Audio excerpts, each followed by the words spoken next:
Everyone, this is my first video. I'm starting with pharmacology. This is basically a video which I'm making to help the people who generally feel that I'm studying but I need someone who can read it, or because time is very less and I want qualitative study. So for that I'm starting this one. I'm going to read this each and every word in this book and highlight the some important points so that you can review, and it can be a study with me pattern. Okay, so we are starting with the first chapter of the first unit, general pharmacology, introduction and roots of drug administration. Now exactly what it is what actually is pharmacology is the science of drug in a broad sense. It deals with interaction of exogenously administered chemical molecules that are drugs with living systems. हमारे system के साथ जो हम ये chemical molecules जो हम ले रहे हैं as a form of drug, इसको एडमिनिस्टर कर रहे हैं हम एक्सोजीनसली, तो ये कैसे इंटरैक्ट करती हैं. This is basically an interaction. ये सिस्टम ये हम एक साइंस में पढ़ते हैं जिसे हम फार्मेकोलॉजी बोलते हैं.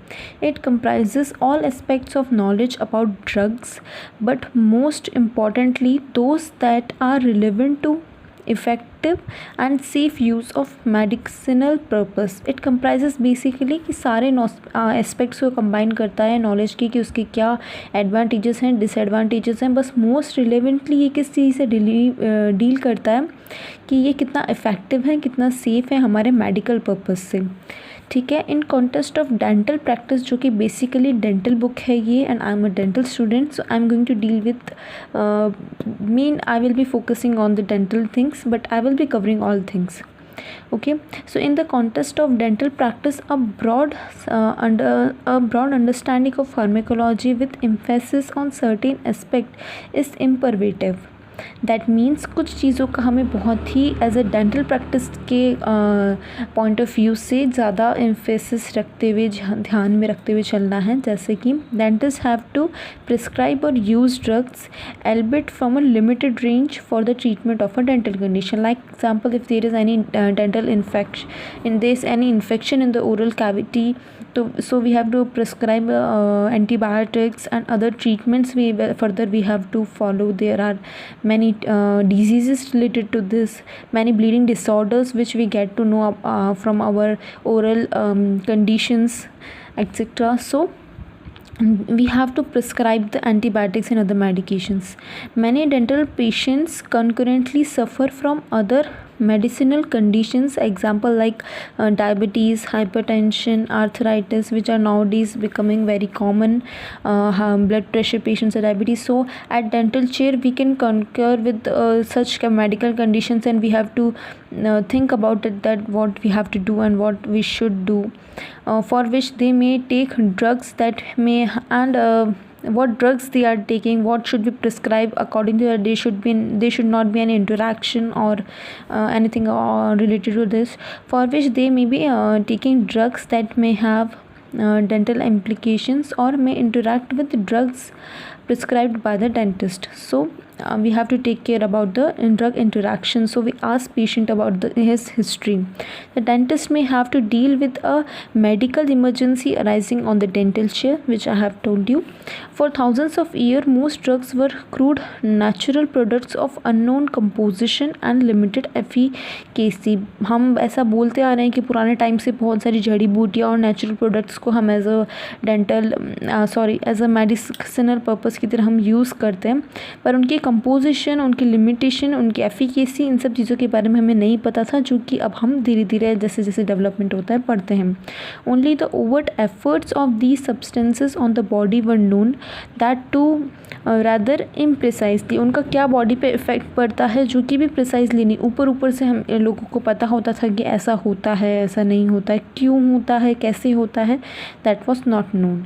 But now but how the same were produced was entirely unknown. कैसे होता है, that was unknown. Over the past 100 years or so, drugs have been purified, chemically characterized, and a vast variety of highly potent and selective new drugs have been developed. जैसे जैसे variant हुआ है, high potent जिनकी potency अच्छी हो, selective drugs हों जो कि मतलब ऐसा नहीं हो कि कुछ ड्रग्स ऐसी होती थी जिनका बहुत ज़्यादा अमाउंट में लेते थे और उनका इफेक्ट बहुत कम आता है। Now we are taking highly potent जिनका कम अमाउंट में भी अच्छा इफेक्ट हो, सेलेक्टिव ड्रग्स यूज़ कर रहे हैं हम। The mechanism of action including molecular targets of many drugs has been elucidated. Okay, तो अब उन ड्रग्स का हमने मैकेनिज़्म जान लिया है, उनका टारगेट किस टारगेट मॉलिक्यूल पे उसका क्या एक्शन होता है वो भी हम जानते हैं। This has been possible due to prolific growth of pharmacology which forms the backbone of rational therapeutics. Okay, so these जो डेवलपमेंट्स वगैरह हुए हैं फार्माकोलॉजी की उसमें इसने एक बैकबोन डेवलप की है हमारे रैशनल थेराप्यूटिक्स से related. So this is possible because of these advancements. The two main division of pharmacology are pharmacodynamics and pharmacokinetics.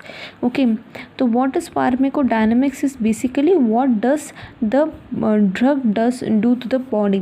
Dynamic का क्या मतलब है, हम ऐसा ले सकते हैं याद रखने के लिए, for D for drug, हमारा यहाँ पे ड्रग क्या कर रहा है बॉडी पे वो हम देख रहे हैं। What is kinetics? Kinetics हम ऐसा समझ सकते हैं कि हमने ऐसा पढ़ा हुआ है 11th-12th में कि वो काइनेटिक रिएक्शंस होती थी, क्या कुछ हो रहा है, तो हम ऐसा समझ सकते हैं हम जो ड्रग ले रहे हैं वो उसका कैसा मेटाबॉलिज्म हो रहा है बॉडी में, क्या क्या कुछ कुछ हो रहा है उसका, तो बॉडी ड्रग के साथ क्या कर रही है, that is kinetic and that is what is body comes first. So body क्या कर रही है ड्रग के साथ, that comes in kinetics. And for the drug, drug does to body, drug body के साथ क्या कर रहा है, that comes to dynamics. So what is pharmacodynamics? What drug does to the body? This include physiological and biochemical effects of drug and their mechanism of action at organ, system, subcellular, macromolecular levels।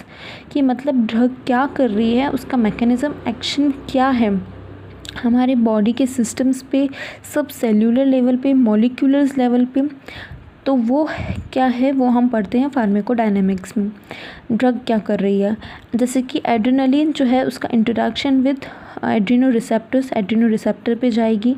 Ji protein mediated stimulation of cell membrane bound adenylyl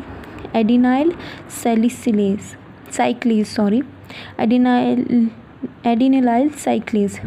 so that is a G protein mediated stimulation होगा membrane bound adenylyl cyclase का। And increased intercellular cyclic 3-5-AMP cardiac stimulation, cardiac का stimulation होगा जो कि हम जानते हैं adrenaline करता है। Then there will be hepatic glycogenolysis, glycogen का लाइसिस होना। There will be hyperglycaemia, body में ग्लूकोज का बढ़ेगा। तो ये ओवरऑल की सेलुलर मॉलिक्यूलर लेवल पे क्या हो रहा है एड्रेनलिन का वो हमने देखा। So that is what drug does to body, drug body में जाके क्या कर रही है वो ये बात हो गई। Now we are dealing with pharmacokinetics. This refers to movement of the drug in a alteration of the drug to the drug by the body. It means कि ड्रग का कैसे मूवमेंट हो रहा है बॉडी में, and alteration of the drug by the body, कि body उसके अंदर क्या ऑल्ट्रेशन कर रही है, इंक्लूडिंग कि बॉडी क्या क्या करती है, उस ड्रग का एब्जॉर्ब करती है, उसका डिस्ट्रीब्यूशन करती है, उसकी बाइंडिंग कहीं पे बाइंड हो रहा है, वो लोकलाइजेशन हो रहा है या उसका स्टोरेज हो रहा है, बायो ट्रांसफॉर्मेशन हो रहा है, किसी फॉर्म में ट्रांसफॉर्म हो रही है, वो एक्सक्रीशन हो रहा है उस ड्रग का। जैसे कि एग्जांपल यहाँ पे दिया है, paracetamol is rapidly and almost completely absorbed orally attaining peak blood levels at 30 to 60 minutes. 30 to 60 minutes में पैरासीटामोल जो है जो ओरली ली जा रही है ऑलमोस्ट कम्प्लीटली एब्जॉर्ब हो जाती है। 25% bound to plasma protein widely and almost uniformly distributed in the body. Extensively metabolised in liver, metabolise होती है liver primary by glucuronide and sulphate conjugate into inactive metabolites primarily liver में हो रहा है, ग्लूकुरोनाइड and sulphate के साथ conjugate होके in a inactive metabolite which is excreted in urine, urine में एक्सक्रीट हो जाता है, and it has a plasma half life of 2 to 3 hours and clearance value of 5 ml per kg। इसका मतलब क्या है कि वो उस मेटाबोलाइट के फॉर्म में जब उसके साथ कॉन्जुगेट हो जाती है इनएक्टिव फॉर्म में तो वो एक्सक्रीट होती है यूरिन में, और प्लाज्मा हाफ लाइफ उसकी 2 to 3 आवर्स है, मतलब 2 to 3 आवर्स के बाद उसका कंसनट्रेशन प्लाज्मा में हाफ हो जाएगा, and clearance value is 5 ml per kg per minute, इतना क्लियरेंस उसका है। Now guys, this is my first video, so I'm making this a bit smaller, and I'm also a second year student, so I'm not telling that I will be explaining everything very correctly, but I will try my best, and if there will be any corrections or anything which I have missed, I will cover in my next video related to that topic, and every video will be in continuation of the previous video. Thank you so much for watching.